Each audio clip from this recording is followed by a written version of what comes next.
Bintang guys. First time masuk Bukit Bintang, takut juga nak jalan pada mula. Itu jalan-jalan tak ada apa guys. Elok je, terang menderang Bukit Bintang. Banyak pemandangan. Cantik rupanya Bukit Bintang ni. Tapi masih juga ada bangunan-bangunan masa direnovate. Ni jalan-jalan ni ada yang tidur, ada yang ni. Memang jadi tempat-tempat bersantai jugalah. Kita nak ambil apa ni, jalan-jalan di kaki 5 Bukit Bintang. Bersantai-santai berjalan di Bukit Bintang, Kuala Lumpur guys.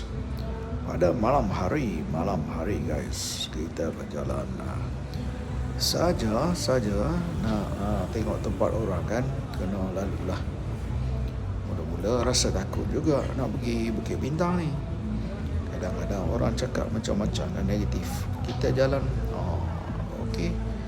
Pada mulanya takut, tapi jalan-jalan semua okey. Tengok bangunan, tu dia nampak guys.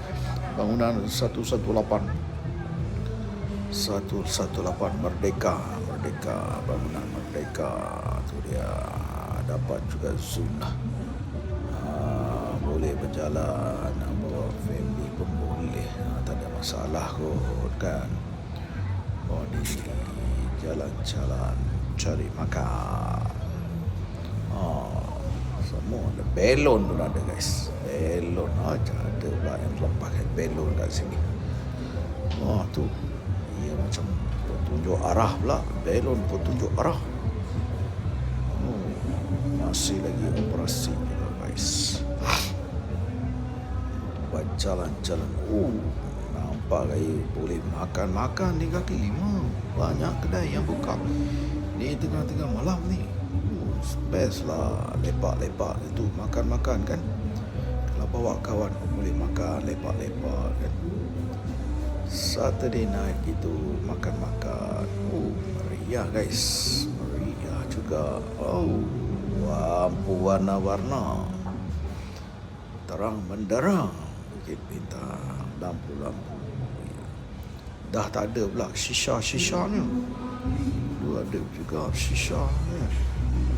Dah tak ada shisha.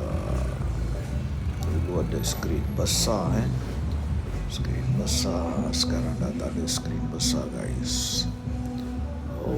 Jalan-jalan gitu ya, lepak-lepak.